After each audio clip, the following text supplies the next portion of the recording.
Friction, friction topic करवाएंगे। और बेटे अगेन वीडियो देखने के बाद, ठीक है, क्योंकि मैं व्यू भी चेक करता हूँ कितने बच्चों ने वीडियो देखी है, किस किस बच्चे ने देखी है, किसने नहीं देखी है, सभी नजर आती है बेटे। तो वीडियो देखकर उसके बाद जो काम करवा रहे हैं फिर अच्छी अच्छी तरह अच्छे से नोट करना है। अब नहीं जैसे अभी पढ़ा रहा हूँ रफली नोट करके मेरे पास फोटो सेंड कर दी, नहीं। अभी आप वीडियो देखो, फिर अच्छे से अपनी लैंग्वेज में अपने तरीके से नोट्स बनाओ और उसके बाद आप मेरे पास सेंड करना। देखिए आज टॉपिक स्टार्ट करते हैं फ्रिक्शन का। फ्रिक्शन क्या होता है?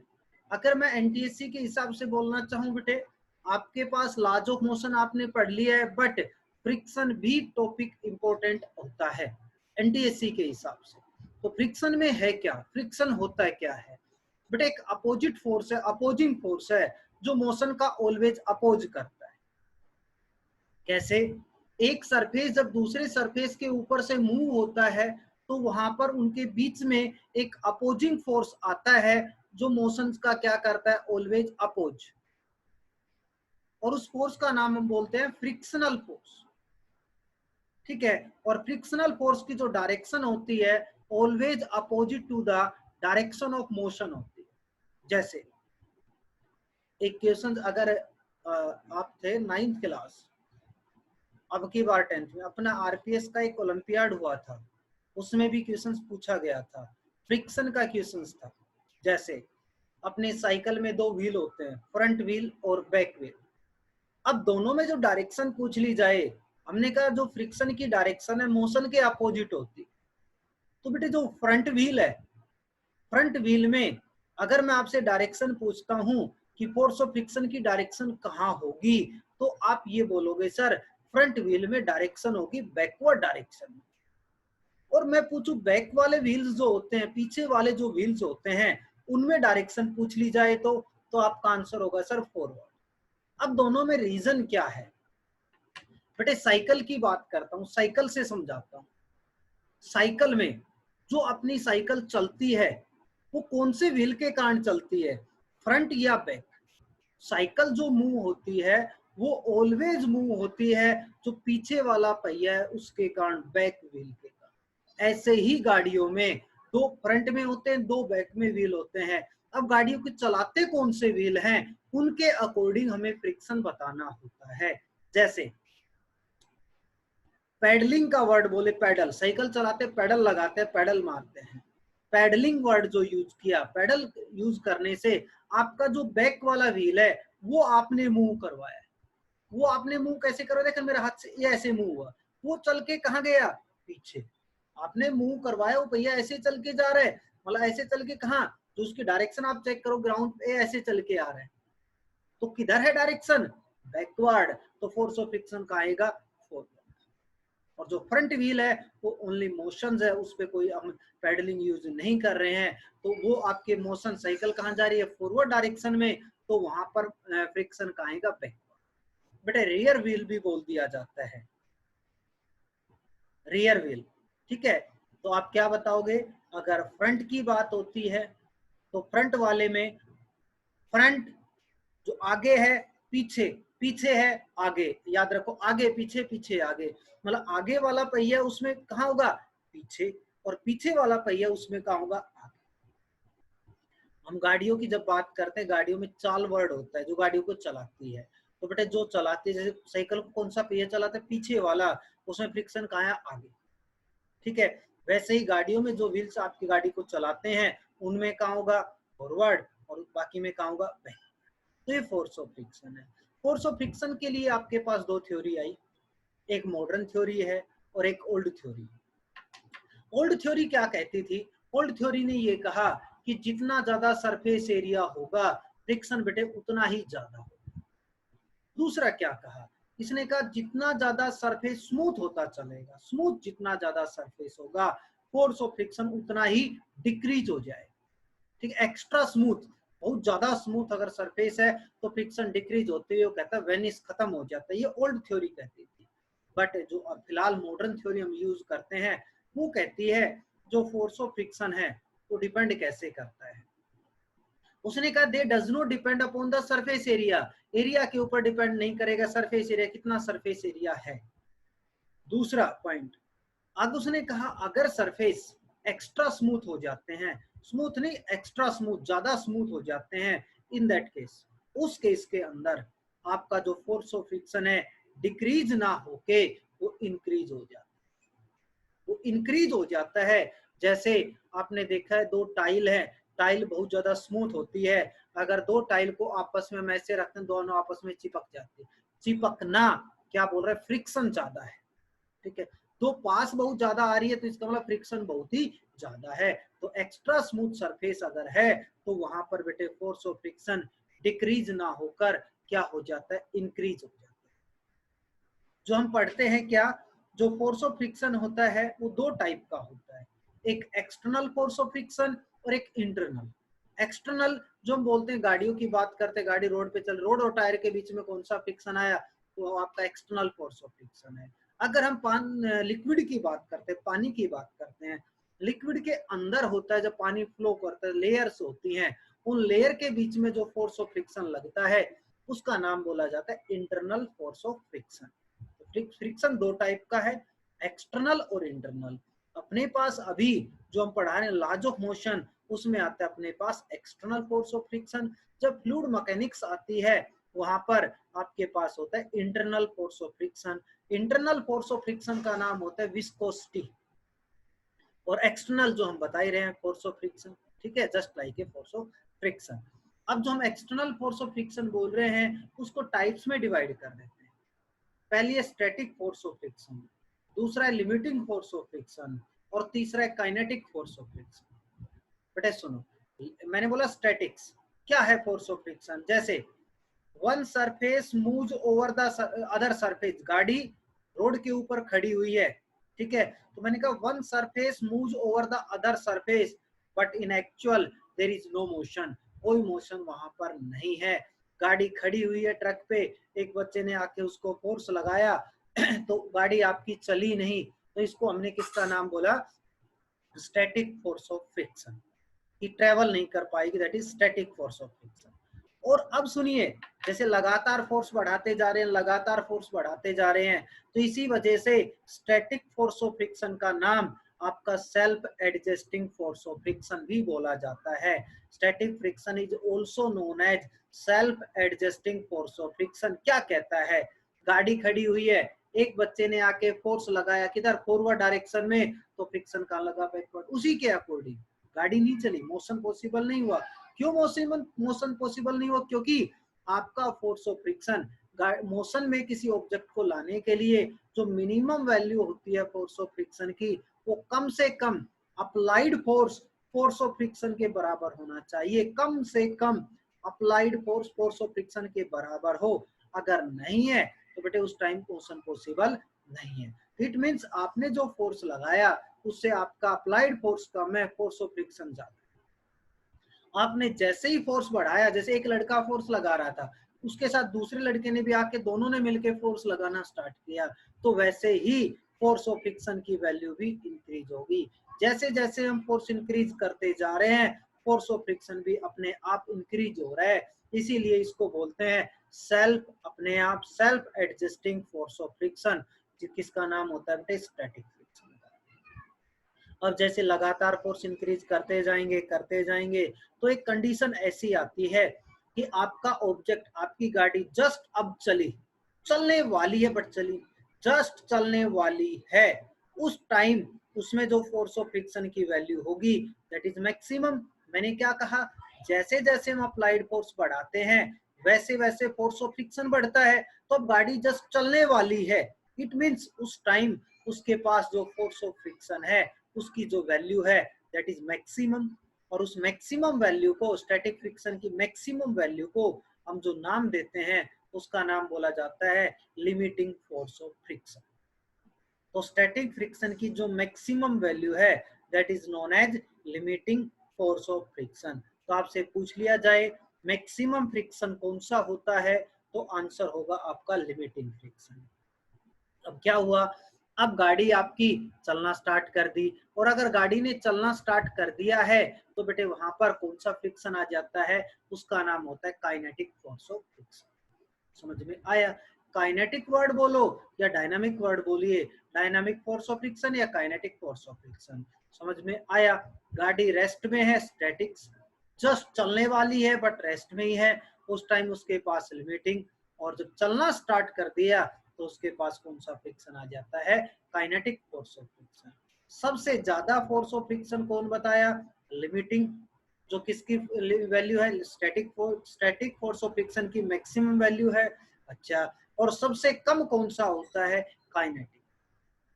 अब काइनेटिक में भी दो टाइप आ जाती है, एक टाइप होती है स्लाइडिंग फोर्स ऑफ फ्रिक्शन और एक होती है रोलिंग फोर्स ऑफ फ्रिक्शन। अगर एक बॉडी दूसरे सरफेस पर स्लाइड कर रही है, स्लिप हो रही है, स्लाइड कर रही है तो स्लाइडिंग फोर्स ऑफ फ्रिक्शन, और अगर रोल होके चल रही है तो उसका नाम बोलते हैं रोलिंग फोर्स ऑफ फ्रिक्शन। दो टाइप बताई, स्लाइडिंग और रोलिंग। सबसे कम जो फोर्स ऑफ फ्रिक्शन है वो आपके पास रोलिंग फोर्स ऑफ फ्रिक्शन होता है। इसी वजह से आपने देखा आपकी जो गाड़ियां हैं, गाड़ियों में जो टायर हैं वो किस शेप के होते हैं? सर, किस लिए? क्योंकि रोल होके चलेंगी, और रोलिंग फ्रिक्शन सबसे कम फोर्स ऑफ फ्रिक्शन होता है, मिनिमम फोर्स ऑफ फ्रिक्शन बोला जाता है। इसका एक ग्राफ प्लॉट किया जाता है किस किस के बीच में? फोर्स ऑफ फ्रिक्शन और अप्लाइड फोर्स के बीच में। बेटे अप्लाइड फोर्स का नाम अपने इस चैप्टर में हम पी से रिप्रेजेंट करते हैं, और ये कौन है? Force of friction. तो इसने कहा ये वैल्यू लगातार इंक्रीज हुई, that is known as self adjusting force of friction static, P directly F के आ रहा है, और ये मैक्सिमम लिमिट हो गई, और उसके बाद ये, समझ में आया? ये जो लिमिट हुई मैक्सिमम, इस लिमिट का नाम क्या है? यहाँ पर कौन है? Limiting friction. ये कौन है? Static friction. और ये कौन है? Kinetic force of friction. Clear हुआ बेटे? तो ये आपके पास इसका ग्राफ था, स्लाइडिंग बता दिया, रोलिंग बता दिया, ठीक है। इसके बाद हम चलते हैं आगे।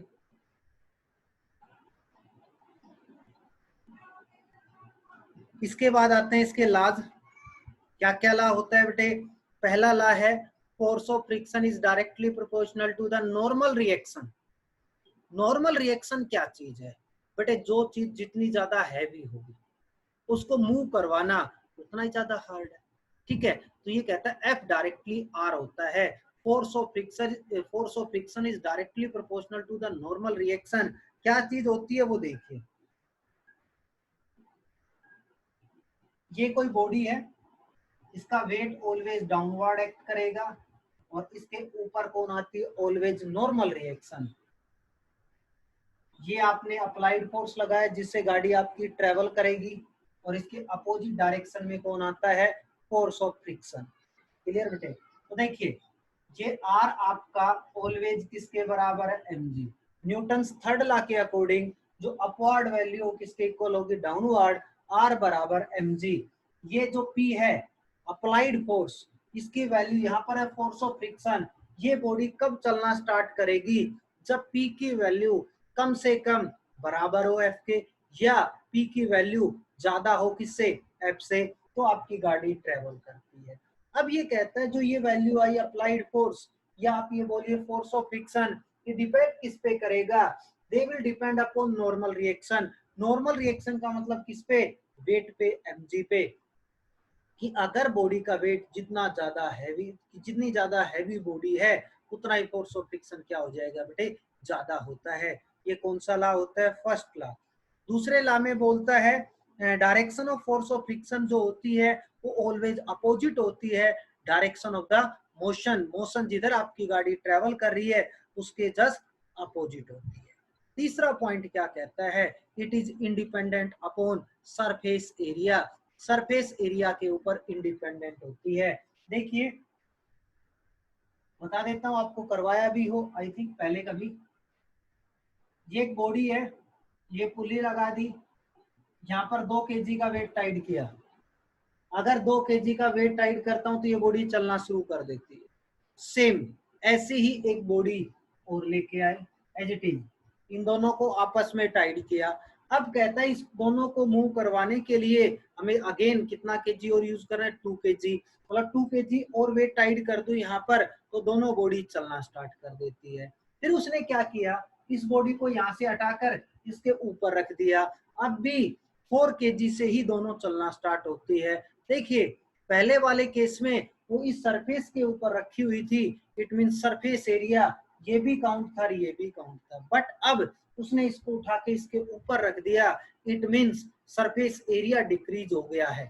क्या डिक्रीज हुआ? सरफेस एरिया, बट मूव जो करवा रहे हैं सेम अमाउंट ऑफ फोर्स है, but it is independent upon surface area. तो डिपेंड किस पे करती है? डिपेंड करती है नेचर ऑफ सरफेस, कि किस सरफेस के ऊपर आप मूव करवा रहे हैं, ठीक है, उस सरफेस के ऊपर डिपेंड करेंगे, ठीक है। तो ये थे इसके लाज। अब यहां से जो क्वेश्चन बनता है वो फोर्स ऑफ फ्रिक्शन का बनता है, वो देखिए क्या होता है, coefficient of force of friction. Coefficient of force of friction को रिप्रेजेंट किया जाता है म्यू से, ये सिंबल है coefficient of force of friction, और ये वैल्यू आपकी होती है बेटे एफ आई आर। यहाँ पर एफ जो यूज करते हैं that is force of friction, और R is normal reaction. F क्या है? फोर्स ऑफ फ्रिक्शन, और आर क्या है? Normal reaction. तो बेटे coefficient of force of friction पूछ लिया जाए, coefficient of force of friction क्या होता है, तो आपने बताना है sir it is the ratio of force of friction to normal reaction. Force of friction का नॉर्मल रिएक्शन के साथ जो रेशियो आता है दोनों का, that is known as coefficient of friction. इसी वजह से हम यहाँ पर लिखते हैं F बराबर म्यू आर। जब भी कभी फोर्स ऑफ फ्रिक्शन आता है किसी क्वेश्चंस में, तो हम डायरेक्ट उस F को क्या लिख देते हैं? Mu are. आर क्या है? आर किसके बराबर है? mg। तो हम यहाँ पर लिखते हैं F बराबर म्यू mg। तो फोर्स ऑफ फ्रिक्शन की कभी आप वैल्यू देखते हो F बराबर म्यू आर, आया कहां से? वो कोफिशिएंट ऑफ फ्रिक्शन से आता है।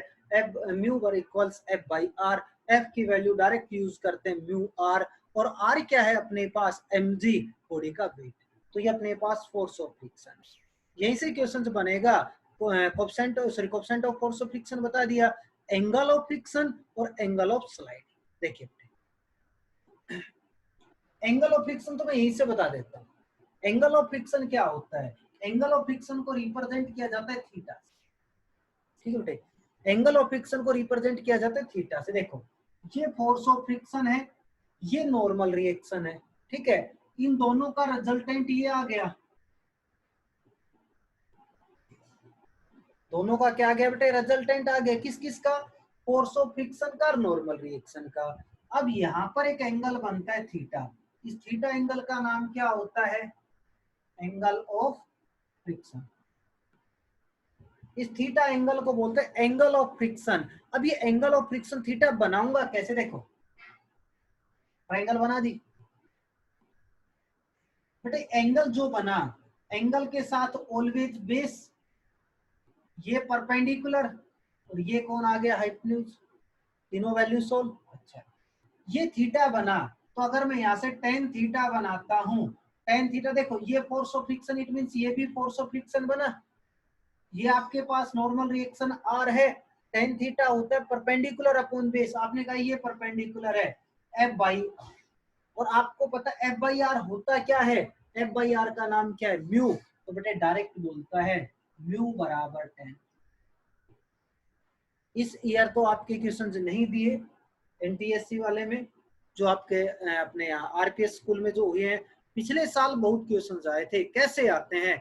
वो आपको कहता है कोफिशिएंट ऑफ फ्रिक्शन, इसका √3 है।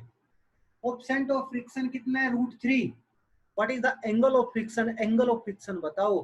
तो अगर म्यू की वैल्यू √3 है, तो टेन थीटा √3 कहां पर होता है? 60 डिग्री। थीटा की वैल्यू क्या आ जाएगी? 60 डिग्री। अगर बोल दे 1/√3 है तो 30 डिग्री। सोल्व कर लोगे। तो ये फॉर्मूला रखना, म्यू बराबर टेन थीटा, थीटा का नाम क्या होता है? Angle of friction. म्यू क्या होता है? एफ बाई आर, एफ की वैल्यू होती है म्यू आर। अब यहीं से एंगल ऑफ स्लाइडिंग, और देखो एंगल ऑफ स्लाइडिंग या एंगल ऑफ रिपोज,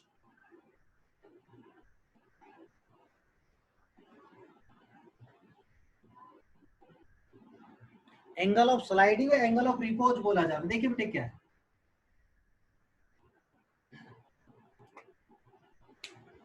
मेरे हाथ में मार्कर रखा हुआ दिखाई दिया, ठीक है, ये रखा हुआ गिरेगा नहीं, मैं क्या कर रहा हूँ देखना मेरा हाथ, ये सरफेस बढ़ाता जा रहा हूँ और एक एंगल ऐसा आएगा जिसपे मार्कर चलना शुरू कर दिया, ठीक है। क्या कहा, ये सेम ये रखा हुआ सर, इसको मैं कितना ऊपर ले जाऊं सरफेस को, ये ऊपर जा रहा है ये सरफेस। जिस एंगल के ऊपर ये बॉडी नीचे स्लाइड करना स्टार्ट कर दे उसको बोला जाता है एंगल ऑफ स्लाइडिंग या एंगल ऑफ रिपोज। इसको बोला जाता है एंगल ऑफ स्लाइडिंग या angle of repose. The minimum angle, वो कम से कम angle at which the body begins to या स्टार्ट्स टू स्लाइड, जिस एंगल के ऊपर आपकी बॉडी स्लाइड करना स्टार्ट कर दे, बिगिंस टू स्लाइड, ठीक है, स्लाइड करना स्टार्ट करेगी, उस एंगल का ही नाम क्या होता है, एंगल ऑफ स्लाइड। उसके बाद नहीं, जिस एंगल के ऊपर एक बार जस्ट स्लाइड करना शुरू किया उसको बोलते हैं एंगल ऑफ स्लाइडिंग या एंगल ऑफ रिपोज। अब देखिए बेटे, जब ये बॉडी यहाँ पे रखी हुई थी, इसका वेट नीचे था और नॉर्मल रिएक्शन होती है ऑलवेज सरफेस के परपेंडिकुलर। ये सरफेस इसके ये नॉर्मल रिएक्शन है। अगर मैं इस सरफेस को चेंज करता हूं ऐसे, देखो दिखाई दिया, इस सरफेस को चेंज करता हूं ऐसे, तो आपको पेन नजर आया, ये देखो इसका सरफेस ये है, इस पे नॉर्मल रिएक्शन ये है, बिल्कुल सीधी, ऐसे नहीं ये थी ऐसे। जैसे जैसे सरफेस चेंज करोगे कौन चेंज होती हुई आएगी, नॉर्मल रिएक्शन।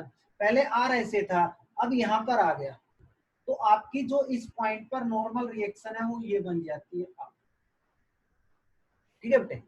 अच्छा देखो, और वेट ऑलवेज कनेक्ट करेगा, वेट तो हमेशा ही नीचे रहेगा, बिल्कुल सीधा। तो देखिए आपने क्या देखा था, पहले आर और एम जी बिल्कुल सीधे थे, एक दूसरे के अपोजिट, बट अब नहीं है। कितना ये दूर चला गया, जितना एंगल ये है उतना ही एंगल ये मिलेगा। तो बेटा ये वैल्यू कितनी आ गई, एम जी एंगल के साथ कोस थीटा, इधर क्या आ गया, एम जी साइन, ठीक है। एंगल ऑफ स्लाइडिंग होता क्या है, अब मैं आपको बता देता हूँ। आपने बोला था म्यू बराबर एफ बाई आर।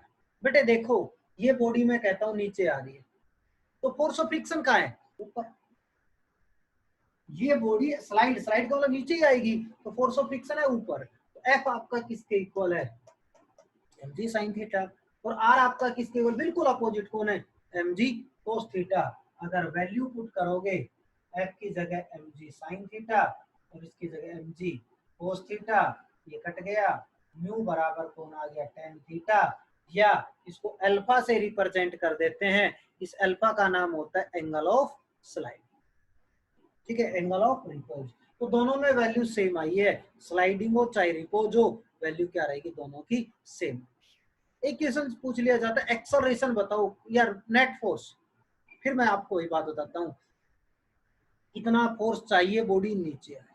देखना बेटे, ये बॉडी नीचे आएगी, ऊपर क्या लग रहा है, फोर्स ऑफ फ्रिक्शन एफ, तो मिनिमम फोर्स आपका किसके बराबर हो, अप्लाइड फोर्स। अप्लाइड फोर्स का है नीचे, पी नीचे और एफ का है ऊपर, मिनिमम फोर्स यूज किया, मिनिमम फोर्स। या वैसे पूछ लिया जाए कितना फोर्स आपको रिक्वायर है, तो बेटे चल के कहा रही है नीचे, नेट फोर्स की इक्वेशन बताओ, ज्यादा माइनस कम, ज्यादा फोर्स कहाँ लग रहा है, नीचे, M G sine theta minus F बराबर कौन हो जाएगा, नेट फोर्स, ठीक है। नेट फोर्स आपसे पूछ लिया जाए कितने फोर्स की रिक्वायरमेंट है कि बॉडी आपकी डाउनवर्ड मूव करे, तो आपका आंसर होगा M G sine theta minus F, तो वो किसके बराबर आ जाता है, पी का मतलब अप्लाइड फोर्स नहीं है, एक सेकंड तब कोई बच्चा सोचे अप्लाइड फोर्स नहीं, तो मिनिमम फोर्स पूछा है जिससे बॉडी आपकी नीचे स्लाइड करना शुरू कर देगी, ठीक है। और एक्सेलरेशन अगर निकालना है यहां से, तो एक्सेलरेशन कितनी बनेगी, देखो इसका मैं डायरेक्ट आपको फॉर्मूला लिख देता हूं, कितना होता है, वो आता है बेटे g into sine theta minus mu cos theta.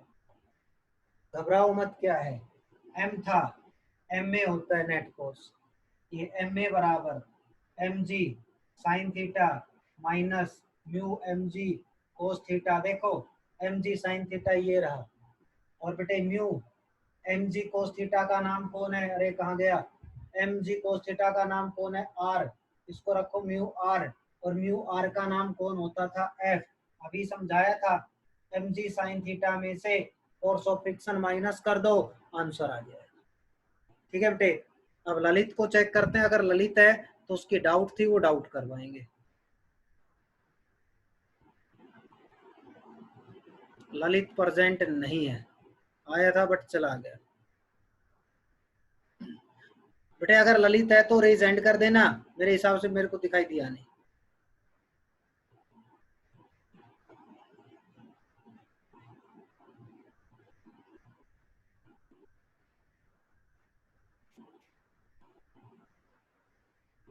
कोई बात नहीं, मैं उसकी प्रॉब्लम सभी के सामने डिस्कस करता हूँ, क्या क्या प्रॉब्लम थी आप सब सुनना बेटे।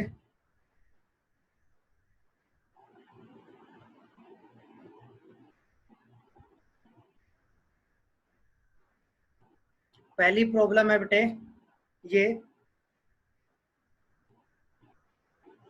ये दो स्फीयर हैं, इसकी रेडियस r है, इसकी रेडियस 3r है। ठीक है, outer cell carries a charge q, outer वाली सेल है उस पे चार्ज q है बेटे। इनर सेल इज न्यूट्रल, अंदर वाली न्यूट्रल है बिल्कुल। Find the charge that will flow from inner cell to the earth after switch S is close. ये कह रहे हैं अंदर वाली सेल से कितना चार्ज किस में जाएगा, ग्राउंड के अंदर आएगा। जब हम की इसके बीच में लगा रखे एक सेल ऐसे ग्राउंडिंग कर रखकर यहाँ पर की लगा रखी है, इसको क्लोज करते हैं। तो सुनो बेटे, इसने क्या कहा दोबारा, figure shows two conducting thin concentric shell of radius r और 3r।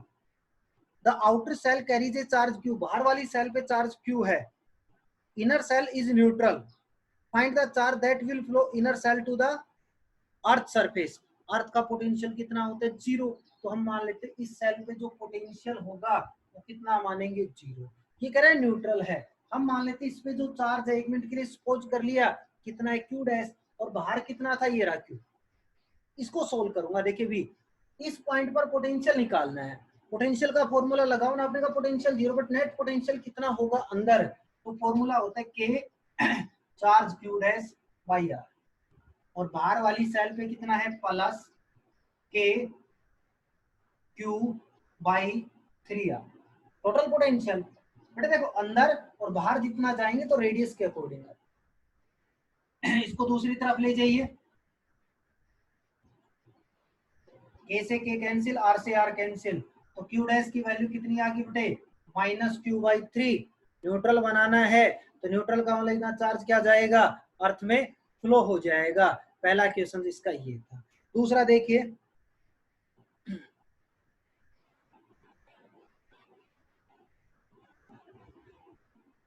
a uniformly charged ring of radius r carrying q is rotating with angular velocity omega.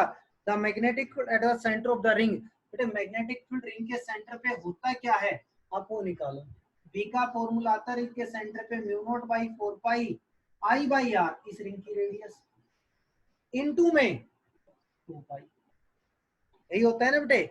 अब पूछ क्या लिया, एंगुलर वेलोसिटी ओमेगा दी है, चार्ज क्यू और angular speed omega, मतलब इस फॉर्मूले में ओमेगा आनी चाहिए और चार्ज। देखो कैसे चेंज करेंगे, इसको बदलो, क्यू बाई टी, सर्कल में मूव कर रहा तो मैंने एक चक्कर पूरा बोल दिया, चार्ज क्यू और टाइम का नाम क्या रखा, टाइम पीरियड। अब टाइम पीरियड का फॉर्मूला क्या होता है, डिस्टेंस अपॉन में स्पीड। देखो बेटे डिस्टेंस, अब वो सर्कल में घूम रहा है तो कौन सी डिस्टेंस लूंगा, एंगुलर लेना, क्योंकि वेलोसिटी कौन सी यूज करूंगा, एंगुलर।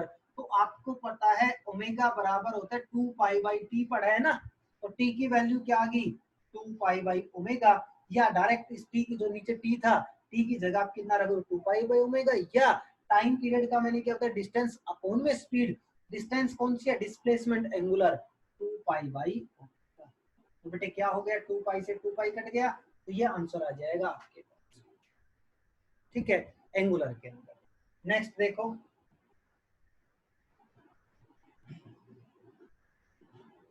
नेक्स्ट प्रॉब्लम है, two metallic sphere of radius 1 centimetre 3 centimetre are given charges this और दिस।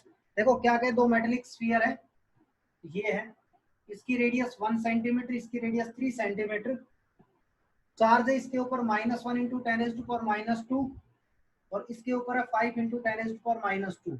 इन दोनों को वायर से कनेक्ट कर दिया, if these are connecting by conducting wire the final charge on the bigger sphere is, बेटे दोनों का पोटेंशियल निकालो, उसके बाद हम सोल्व करते हैं कैसे सॉल्यूशन होगा। देखो नेट चार्ज निकाल लो पहले, total charge Q1 plus Q2 कितना बना बेटे -1 10⁻⁴, इसको सोल्व करूंगा तो 4 × 10⁻⁻² आ गया। ठीक है बेटे, उसने कहा है, पूछा क्या आपसे, आपसे पूछ लिया final charge on the bigger sphere, final charge बताओ बड़े वाले स्फीयर पे, तो बेटे V का फॉर्मूला होता है KQ/R, R कितना है जो भी है बाद में पुट कर लो। अब आप कहोगे सर इसके ऊपर तो चार्ज ये रहा, ये टोटल चार्ज था, चार्ज की फॉर्म। अब जब दोनों को वायर से कनेक्ट करोगे तो एक चीज होती है पोटेंशियल क्या हो जाएगा दोनों का सेम, तो बेटा ये ऐसे सोल्व होगा। इसका पोटेंशियल तो आ गया, मैं यहां कर देता हूं KQ/R बराबर Q1/R पहले का, और ये हो गया KQ2/R2 और ये हो गया R1, K से K कैंसिल। अब देख लेना आंसर आ गया, Q1 की जगह Q1, Q2 की जगह Q2 रखोगे। अच्छा, और R1 R2 नहीं बेटे ऐसे, चार्ज जितना पहले था अभी भी चार्ज क्या होगा सेम, पहले चार्ज कितना था टोटल ये चार्ज था, और जब दोनों को वायर से कनेक्ट कर दिया अब भी टोटल चार्ज क्या रहेगा सेम रहेगा।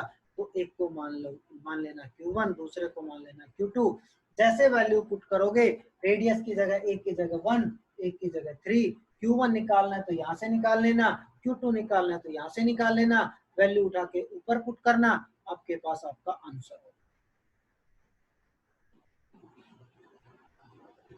नेक्स्ट पूछा है बेटे, नेक्स्ट और सुनो, The ratio of the magnetic field at the center of current carrying circular wire, circular wire के सेंटर पर भी क्या होता है अभी करवाया, μ0/4 पाई I/R इंटू एंगल 2 पाई। रेडियस निकालनी है तो आप पूरी लेंथ से सोल्व करना, L बराबर 2πr, तो R की वैल्यू आ जाएगी। फिर उसने बना दिया स्केयर, स्केयर के लिए B का फॉर्मूला था बेटे μ0/4 पाई I/R, ठीक है, इंटू में sin⁡θ1 प्लस sin⁡θ2, जो 1/√2 1/√2 बनाया था, सॉल्यूशन चेक करना आप करवा रखा है, 2/√2 जो आंसर आया था √2, ठीक है, उससे हो जाएगा 100। इसके बाद बताया है the electric charge leaks from the flat surface, कभी नहीं होता, इलेक्ट्रिक चार्ज लीक होता है ऑलवेज पीक से, शार्प एंड से लीक होता है। For testing appliances the